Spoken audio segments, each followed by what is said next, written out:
Yo, welcome back to more Monogatari second season, episode 3. So last time was a pretty good episode, of course. We're only a couple episodes deep, but I love this thing of Senjo and Hanakawa's interactions. The focus onto Hanakawa while Araragi's away doing something.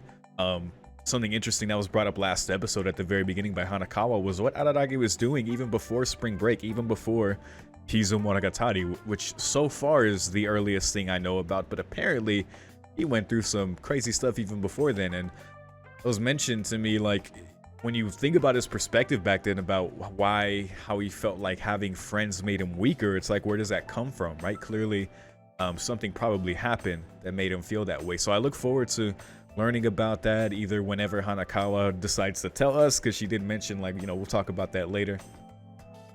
Whether that's an entirely different series, that would be really cool. That would be ideal, like, to see exactly the true, like, genesis of the shit Araragi really went through and, like, how deep that goes in his character.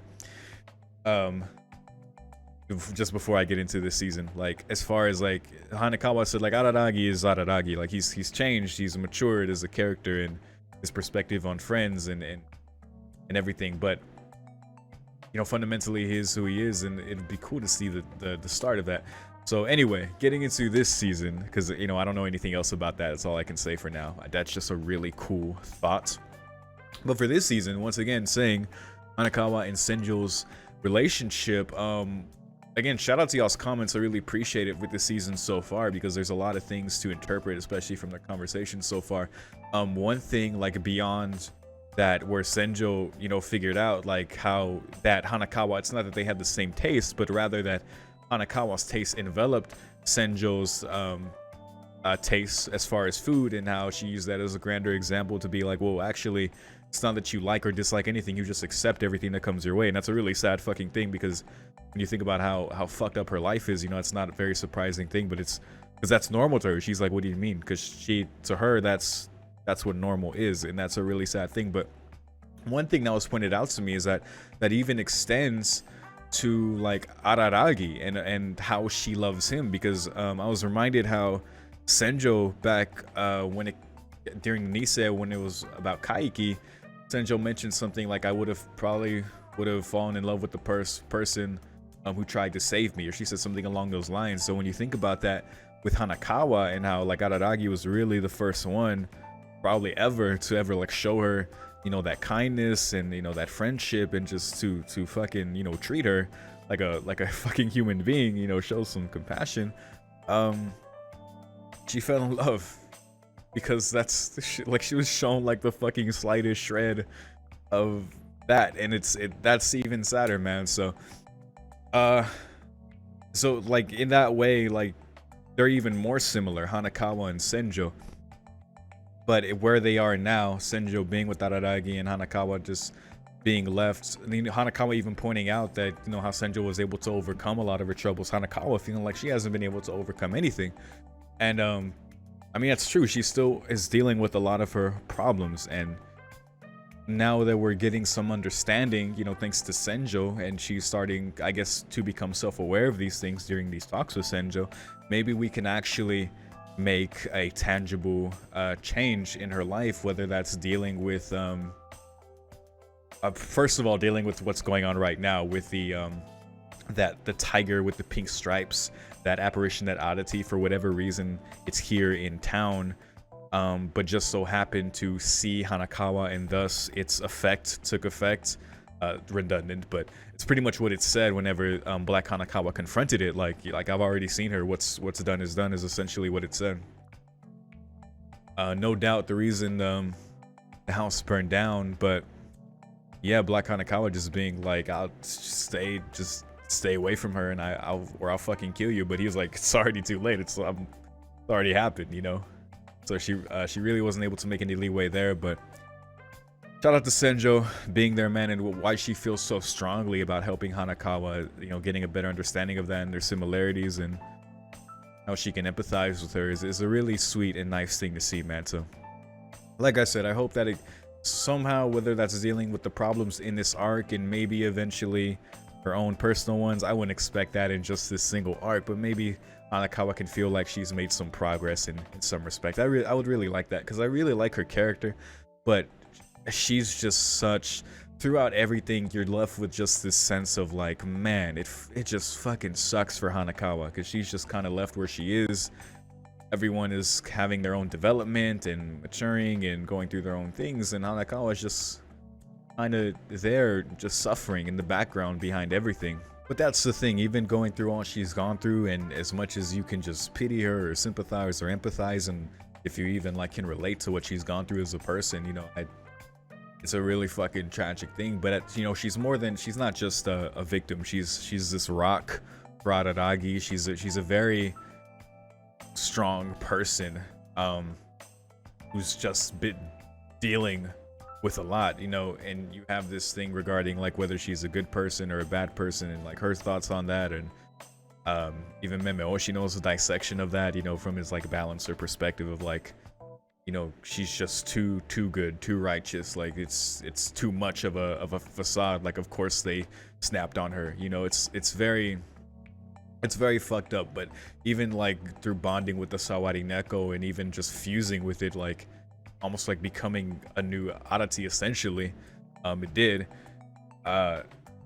there is, I guess, some understanding there and some kind of catharsis, you know, when the stress passes the threshold and she goes into this other form, to sate it, whether like she deals with it herself as the oddity versus like, you know, Araragi stepping in, bringing in Shinobu, like at least it gets dealt with in some respect there. But yeah, it'd be nice to see some actual like relief for her,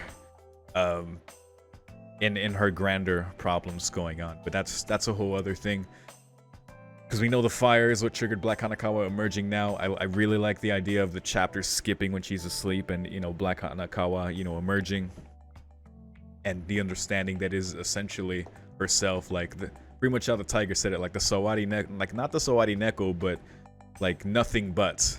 It's like just the odd fusion there that is Hanekawa and the Sawari Neko just fused. But yeah, I really look forward to more, and there's many arcs to come. This is just this one arc I'm getting into in this series. I know Monogatari second season apparently gets really fucking good, and there's a lot to catch and a lot to pay attention to, because I can see just from the arcs they were gonna get into a lot of characters. Whatever happens with Hanekawa here, I just can't wait to see. So enough said, let's go. Beginning the episode in 3, 2, 1.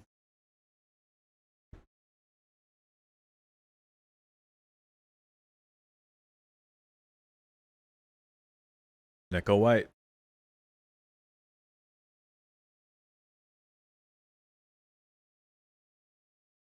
The difference between them.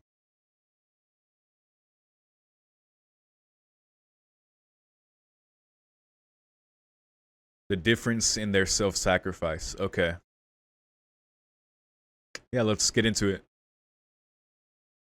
Araragi's a fake and you're the real thing. Okay.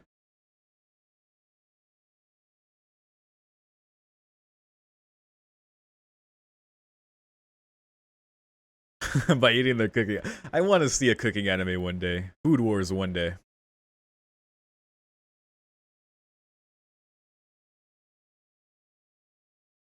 Difference in awareness of danger.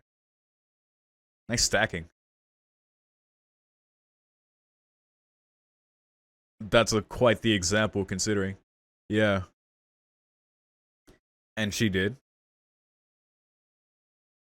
Though he'd be grumbling the whole time. Yeah, that's the difference.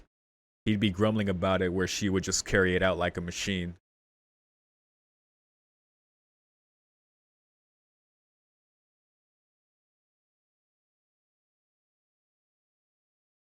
Hmm.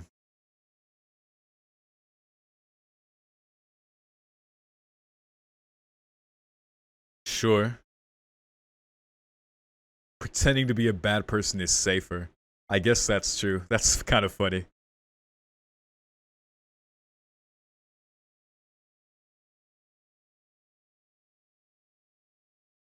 Hmm.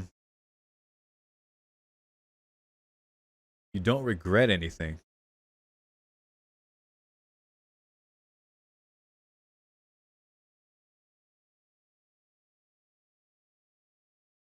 Just too white. Neko white. Huh. We know you'll be exploited.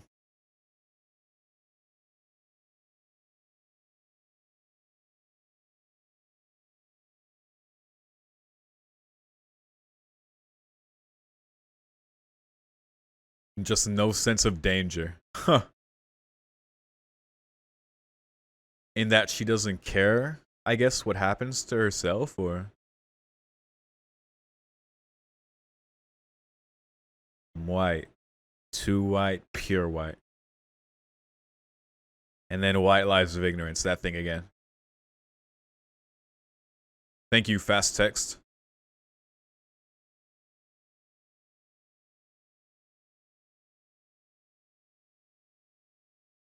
Hmm.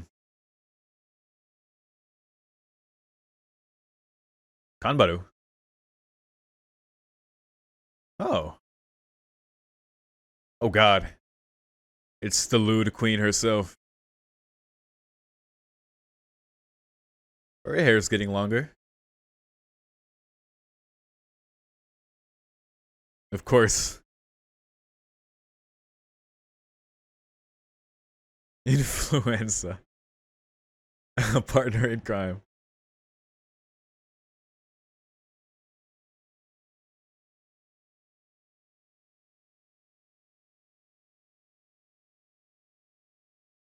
Huh.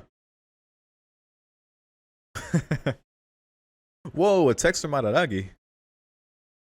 Come to the second floor classroom tonight. This means what it means. So I guess he's okay?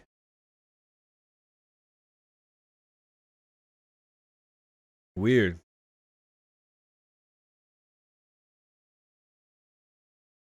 He's texted Kambaru, but not Hanakawa and maybe not Senjo. Oh, the cram school ruins.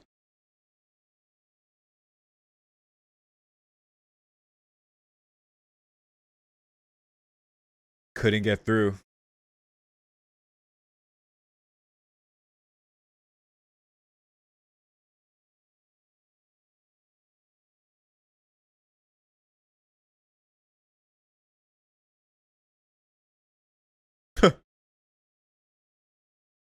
Yeah, we know the literature you're into.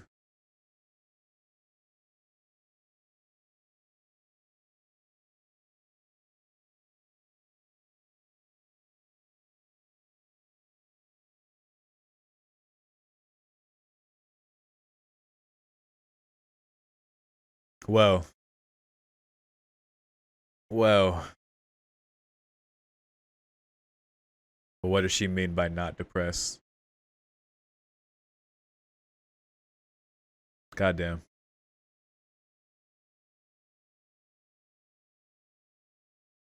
Yeah, exactly. Specifically her. No one else. Is it unreasonable?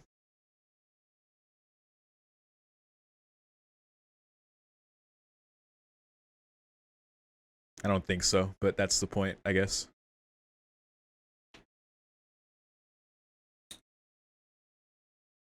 I'm sorry? Oh, I remember you. I don't know if we ever properly saw his face. Still haven't. Now she's found out.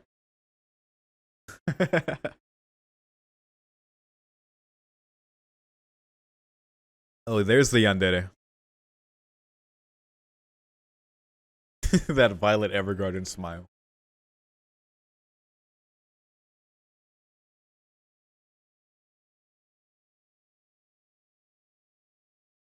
Hmm.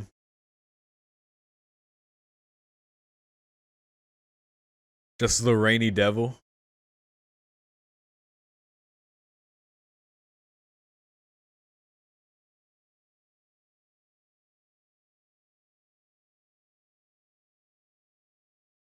You could. You also could, Senjo.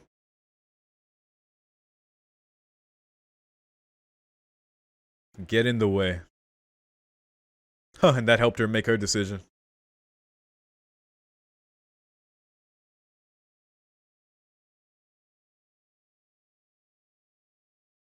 Oh, right. Okay. Hmm.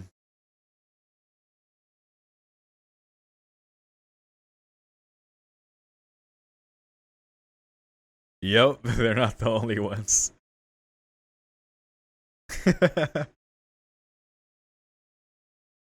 Oh boy.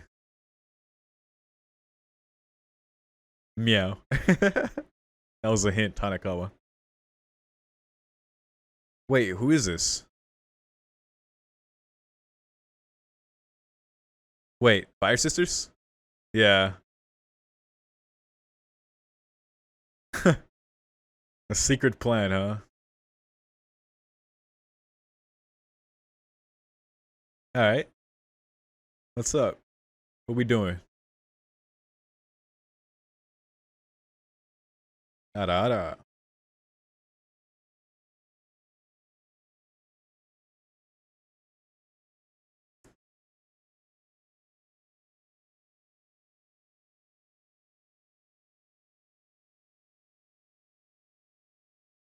If you don't know, that's fine. Gahara style.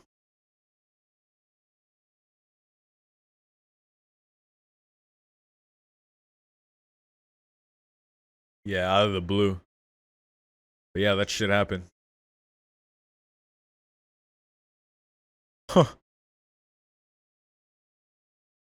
Yeah, exactly. Of course. There you go.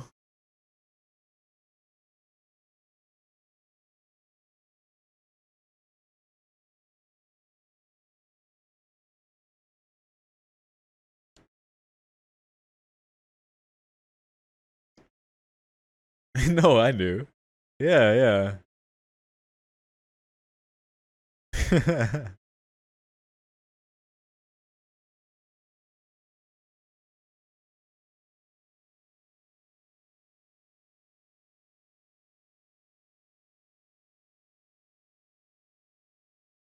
Hmm. You said the key word. Okay. I had to resync here. Yeah, there you go. It's not like you can help. You know, justice is ineffectual.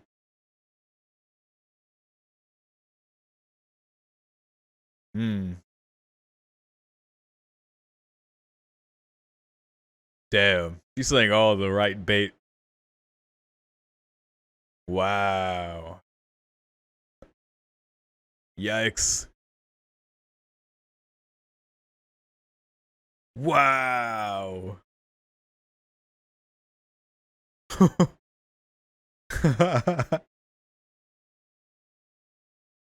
Oh, she knows what she's doing.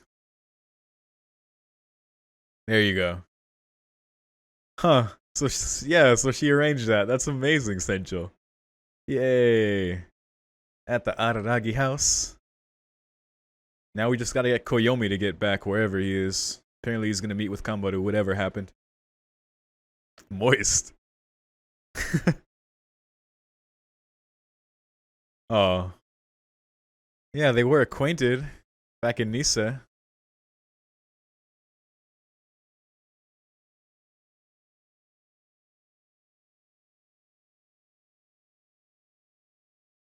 Hmm. Oh. Fortunately for you.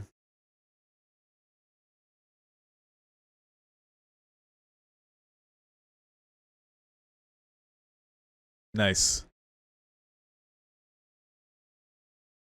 And so Araragi returns. And then what? I guess we'll see. Oh. We gonna meet their parents? Great. Similar, huh? Of course, they also have a passion for justice.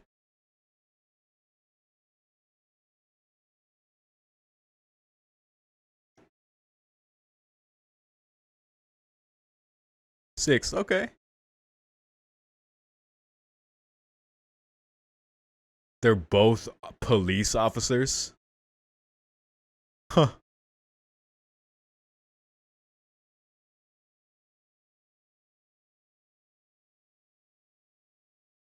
Huh. Interesting. So that's how it went.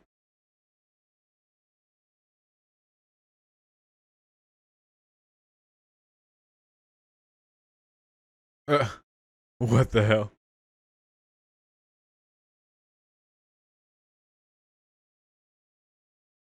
Played upon their sense of justice. Oh, Hanekawa. Yeah, she did that. Baited Karen. Huh. That's right. It's that thing again. Hmm.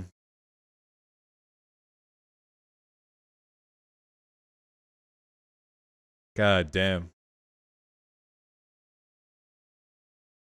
Right. Duel against the shadows. Just like with that apparition. In the wild, I fail. God damn. Are you really smart?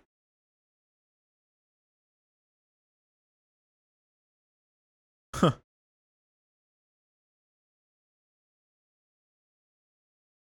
That's what really smart people do.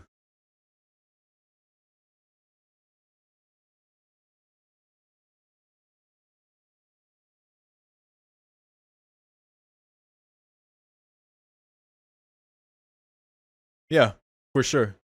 Absolutely.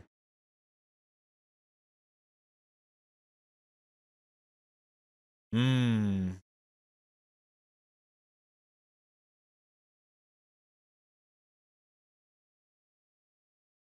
She's wearing his clothes too. Huh.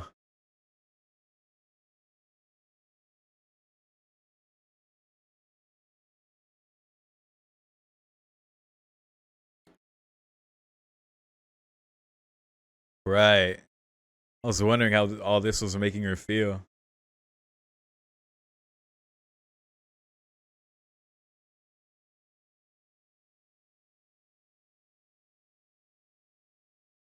Huh.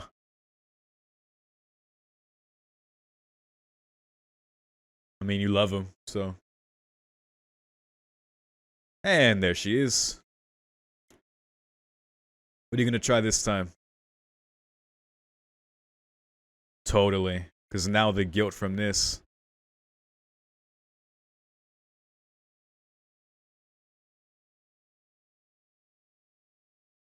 Nope.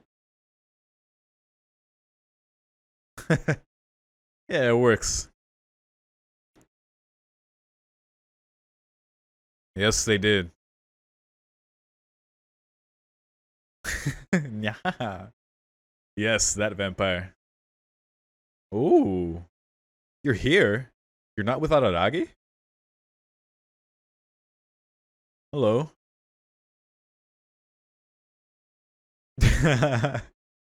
Rubbed off on you. Yeah, what the fuck? Why aren't you with him? Yeah. Regularities. What the hell's going on? Severed? What the fuck happened?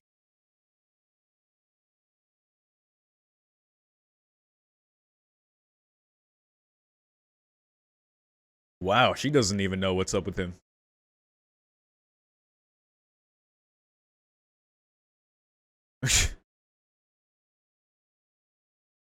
Yeah.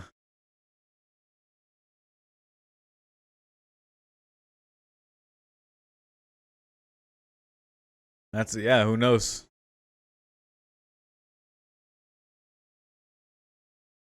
Well, she seems to know at least. Yo, the lineage. Kambaru's mother, right? I remember what Kaiki said about her family.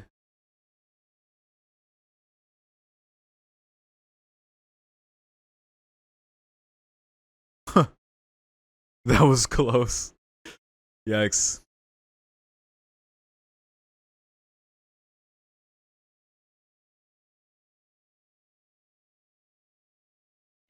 A respectable mission. Yeah, it is different this time. Convinced. Yeah, it's Black Hanakawa, not just a Sawadi Neko.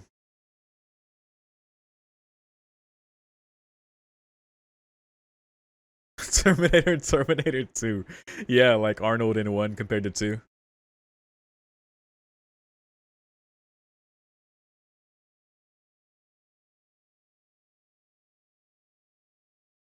Yeah, it is a temporary fix. Yeah, it's probably for the best.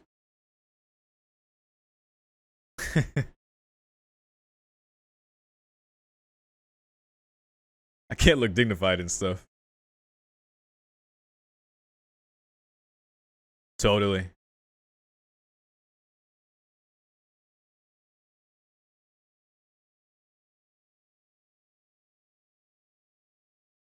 Hmm. Please bestow your ancient vampiric wisdom. Napoleon.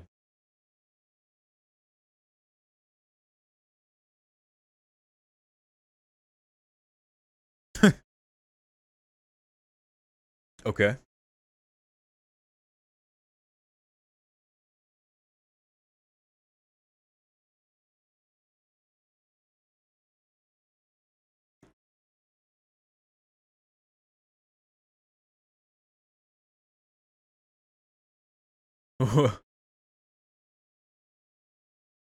Nyaruhodo. Hmm.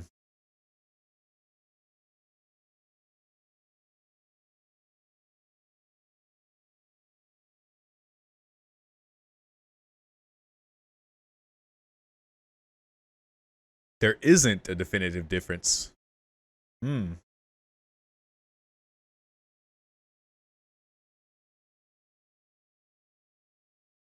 Are the same.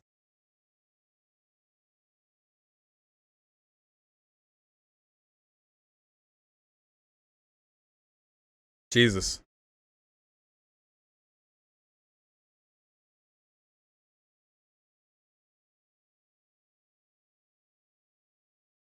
I love this conversation. Yeah. What's the question?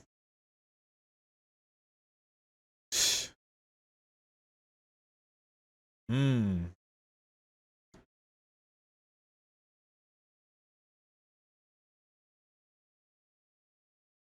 Okay, that doesn't narrow it down. How about pink stripes? Huge. 50. So that doesn't narrow it down. Come on, the pink. Tigers are usually agile. Motionless would be more distinct, yeah.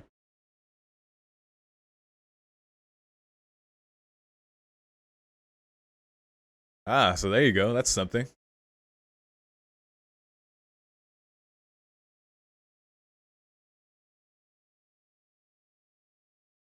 Weird.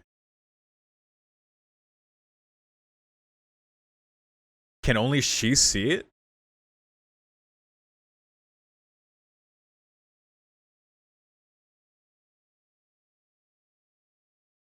Yeah. Whoa. Troublesome.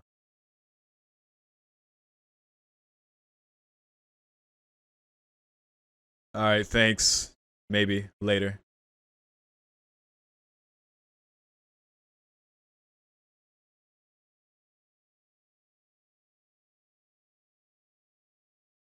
Ah, nice. Save time, why not?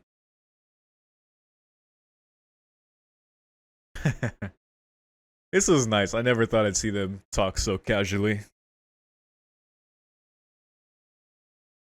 Gosh, dude. Black Hanakawa got jumps.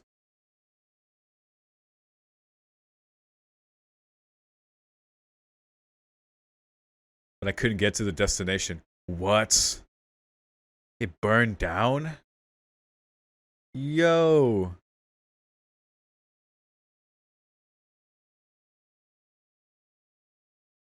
Yeah, that's the cram school. Ashes. Oh God. What happened? Oh no, dude. Not the cram school. That's a major landmark. That's the place. Ah, and we're still not gonna find out what happened. Great episode though. Fantastic episode. Wow. The season is insane. Like legitimately. I love shows. Obviously they have multiple seasons because you build up off everything you've learned. And the fact that this season, or rather this series, has been described to me as pretty much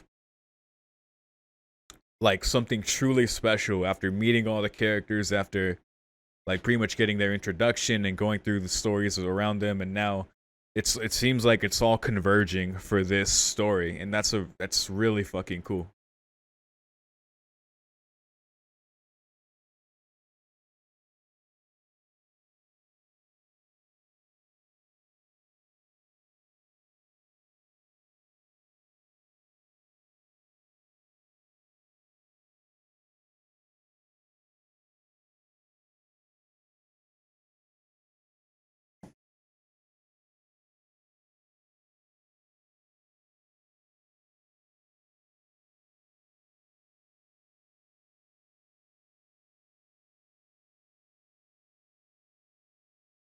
Fantastic episode, man. I love, once again, I stated it for those who don't watch the timer reaction, only watch the post episode discussion after you watch the Vimeo. Just to reiterate, dude, I love that the idea that this series has been described to me as kind of like where all these stories and characters converge. Like, we've gotten the introduction to so many characters, we've learned a lot about them, and now it seems like everything's really coming together for this, and we're really gonna get some definitive, like, maybe like closure for a lot of these characters. I know there's much more series to see beyond Monogatari second season, but the impression I get is that, you know, that's what's gonna happen for this series. So um that being said, this only being the third episode, this was so good. More analysis from Senjo about Hanakawa, about the difference between her self-sacrifice versus Araragi's, the fact that he complains, the idea that doesn't she's she doesn't pay attention to danger. Like, she I think how she said, like, she'll fail in the wild. She's oblivious to the shadows. She doesn't, like, she doesn't care what happens to herself. Like, that's a huge difference in self-sacrifice, like, fundamentally. Like, because with the self-sacrifice that is quote unquote normal, there's a line, there's a limit, right? Or there's a way that you present yourself, like how they talked about, if you show yourself to be too righteous, too good, too white, then that's just not protecting yourself. That's like inviting danger, right? And that's how Hanakawa's been described. And we see her reflecting on that while she was at the Araragi house. You know, Senjo pulled off that whole stunt, you know, pretty much baiting Kaden, saying all the buzzwords about justice and how it's ineffectual and empty, and, you know, how a virtuous great girl like Hanakawa doesn't have a place to sleep tonight. Like, how is she, like, man, it's too bad justice, there's no such, like, no such thing as effective justice. It just said all the right things and pretty much did, like, tricked her, essentially, just baiting her into doing that. Like Hanakawa said, she took that evil on her shoulders to do that for her, because once again, she doesn't ask for help. She doesn't know how to. And it's very understandable, but that all ties into why she does, and to see her, like, reflect on that is a good step, you know, because to her that's just normal. And yeah, like, she's still suffering of because of it. Like, its normalcy and her acceptance of everything doesn't make it any less painful, but that she's aware of it and it's been brought to her attention is a very important thing. So, but you also, like, have to consider her feelings. This is really fucking stressing her out, of course. We can see how she was kind of getting irritated with Senjo at different parts. Like, man, this is kind of getting on my nerves. Like, understandably, you know, sure, her feelings are important too regarding everything going on. But I like I like the self-reflection. It's but it's causing her stress too, like all these things. And so Black Hanakawa emerged again and pretty much remarked like it's clearly not just the fire, I can tell. So but yeah, that was really fucking good. Other things, Kanbaru, meeting with Hanakawa, that was a great thing. We see her hair has grown a bit more. Everyone's hair is kind of growing. But yeah, that she got a text from Mararagi and saying to meet her at 9 on the second floor, and Hanakawa pointing out to her like he means the cram school. He's like, oh, okay, thanks for the help. And she even made some comments that kind of came off like a bit callous, and as far as like about her house burning down, like I figured you'd be down and or depressed, and Hanakawa was like kind of questioning like does that mean like it's it was like a very sad undertone to that beneath their conversation, because all these things are going through Hanakawa's mind, and on the surface, like no one can really like detect that or help her with that. She's not gonna ask for help or be honest about these things. Like Senjo had to literally like lay that out on the table for her, which I'm glad she did. But yeah, there's that thing with Araragi. I can only guess at best what's going on with him. That he would specifically want to meet with Kanbaru. And Shinobu mentioned specifically like, oh, he's using his head. So like, that her lineage, she said something about that. Because we do remember Kaiki stopping by the Kanbaru household, the Suruga household, and pretty much being like, mentioning like, oh yes, the child of that, I forget which word he said, but clearly referring to her mother. And I don't know what's up with Kanbaru's family. It's an interesting thing, because clearly like there was something to that. Araragi didn't know what Kaiki meant, but Kaiki was like, it's not that strong, I'm not gonna bother with it. He pretty much said something along those lines. We do know that Kanbaru was left the Rainy Devil, like the Rainy Devil's arm by her mother. Like she found it in like her things, and fortunately she used it, and that whole thing went down with the Rainy Devil. We all know that story. But yeah, I'm curious how that fits into Araragi, what he tried to do there that resulted in the cram school burning down, dude. Like the cram school, they've always been able to go there. It's always been a haven. It's always just been a place where things happen, like for better or worse. Good things have happened, horrible things have happened, but it's always just been there. To see it burn down is like a really big change. And if that's just any indication of like what it could possibly happen in this season, like that really kind of sets a tone. Like it doesn't seem like I won't say it doesn't seem like a major thing, but it's like, man, that's so significant. And I can only imagine what the fuck went wrong, or what happened, or why Araragi needed her, where he's been, why his bond with Shinobu was severed. They still have their relationship clearly, because Shinobu was gonna go try and save him. But I just wonder how that happened. Like, what danger did he get himself in? It's funny when you think about like the idea of the self-sacrifice and not asking for help when it comes to Araragi right now. You have all these people wondering what's up with him. Like, is he okay? Like, and I guess he did ask for Kanbaru's help there, but shit, man. But yeah, I mean, other than that, we had a great conversation with Shinobu and Black Hanakawa, kind of exchanging information, helping each other out. It was nice to see that after all their encounters thus far. I mean, it was their first encounter technically with Black Hanakawa, or it was Hanakawa giving herself to the Sawari Neko like willingly, and revealing it just being actually her. But it's now she's like a new form oddity. It's just like the other side of herself that emerges. But that Shinobu pointed out, there's really not much difference at all between you two. Like, there's no distinct difference. It's just her. It's literally just her personality just emerging and uninhibited and cat-like. So yeah. But yeah, that was good. the revelation that the tiger apparition is something that seemingly only she can see. It's like an apparition you have to be like predisposed to encounter, and once you do, you're kind of fucked. Because if no one else can see it, that's what troublesome. It points out to me that it's something you have to deal with yourself personally.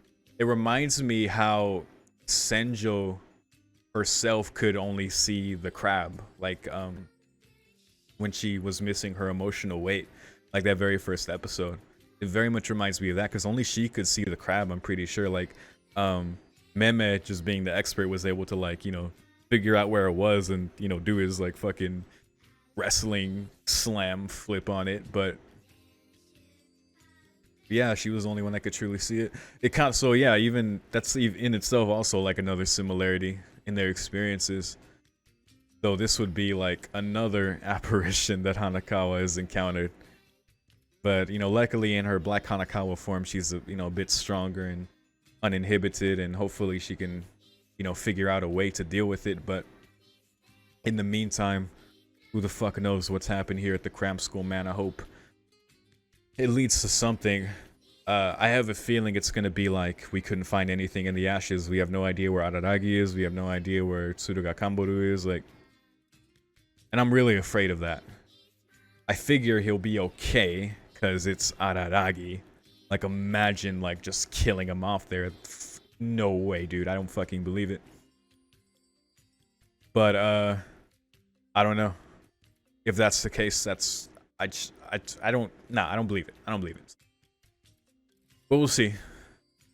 Because that's what, like, it's hard, because the show, it surprises me, but at the same time, it doesn't. It pulls off a lot of crazy shit. Even the perspective change to Hanakawa is crazy. But that itself didn't really surprise me. Like, it's crazy. But it was like, man, this show, I know it will go to certain lengths to either depict certain things or just to, like, make its point. So, yeah, I don't know. I'm just really fucking worried. So we'll see. But either way, that was a good fucking episode, man.